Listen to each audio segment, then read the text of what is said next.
Okay, we got them set up here. I got them next to the Sony SSCS5s. As you can see, they're roughly about the same size as those. And then what we're going to be playing them with will be, I have a optical going from my music PC there, optical to the Emotiva PT100 preamp DAC, and then that is running out to the Behringer A800 down there, going through some Quad 14 DIY speaker cables to the Pioneer BS22. So let's get started.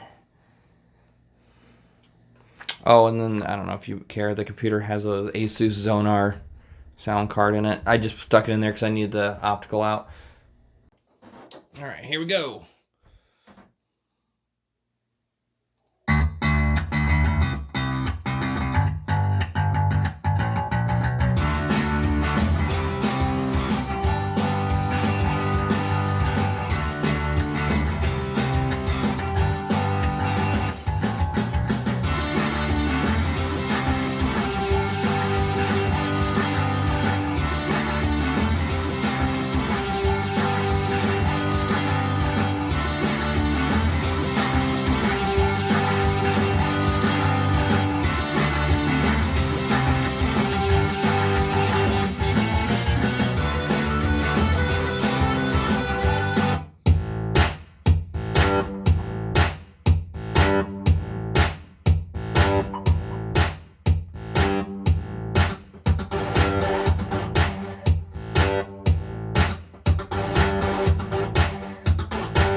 Okay. It is now the next night. I completed the sound demo last night, and I've continued. I continued to listen for a while last night, and then again tonight for a little bit. All the songs in the demo are obviously royalty-free, copyright, just whatever, because it's just easier that way. I don't have to worry about the video getting flagged or anything.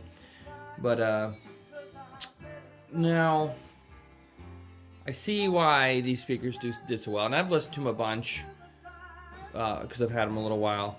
But last night I was comparing them to the Sony SSCS5s, and then tonight I've listened to some more music, and I've been comparing them to these the DCM. Forgive me, I don't remember the number. We'll just call them the DCM. I think something SC160s or something. But for the money, I mean, these were out before those other two and many other affordable bookshelf speakers.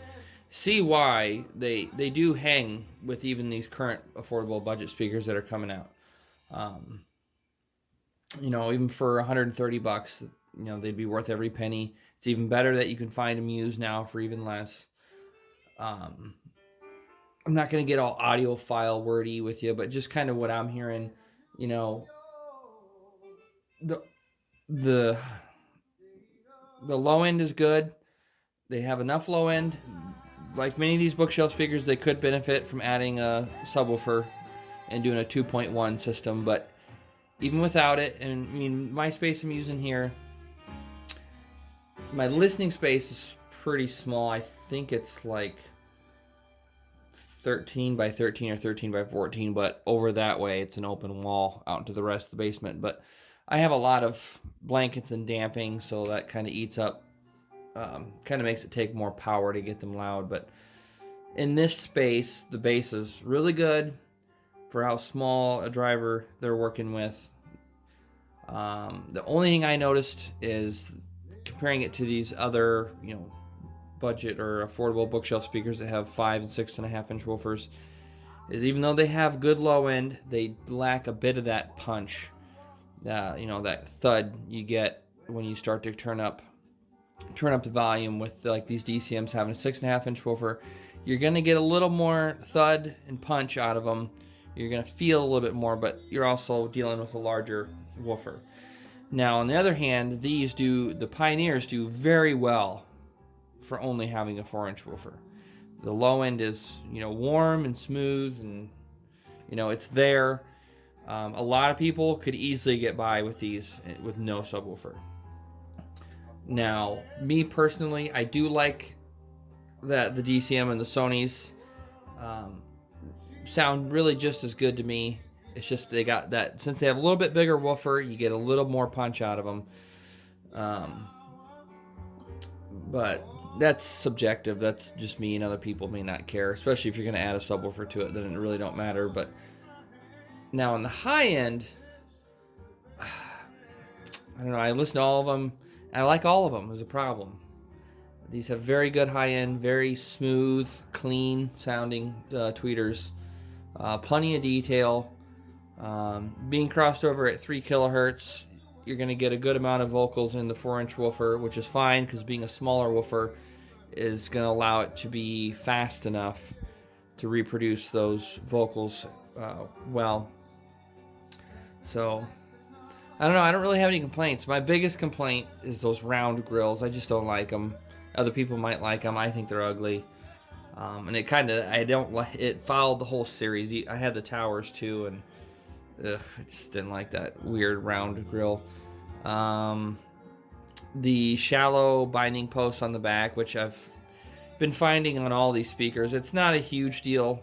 The banana plugs do, they stick in there and they stay.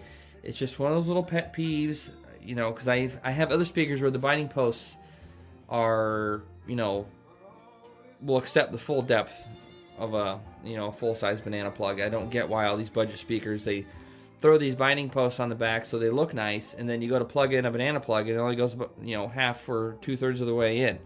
Why can't they make it deeper? What, does it really cost that much more to make a binding post 1/4 of an inch deeper?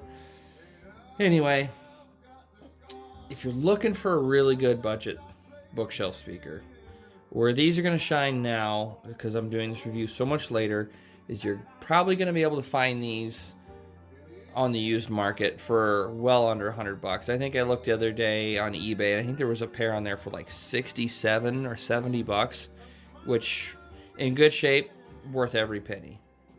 If you have a higher budget of 120 or 150 bucks, unless you there's something specific about the way these look or whatever, their size, you still can't go wrong at 130 bucks. But if you have that higher budget, you may want to consider a few other options like the Sony SS-CS5 or, well, I guess you can't get the mica. Was it the RB42s? I think those are still out of stock. I haven't tested those, but I've heard really good. Seems like everybody's been gushing over all the mica stuff, so I've been waiting to get my hands on some mica stuff. Even these DCMs, I think they're still $79.99 on eBay. Unless you want the black ones, then they're $109.99. But I don't know. It's hard to put one of these affordable bookshelf speakers over the other because really they're all good. You could almost start to split them up on aesthetic. If you like the way one looks more than the other and it's in your budget, just go for it. Because I don't think anybody would really be disappointed with any of these affordable bookshelf speakers I've reviewed. So, like I said, the biggest thing to these Pioneer BS22s is that they've been out for quite a while now, and you're probably going to be able to find them used for cheaper than most of these other affordable ones, and in that case, it's a very good option. So, on that note, I think my food's done. Like and subscribe. I will keep doing this as long as I can, and see you in the next video. Bye-bye.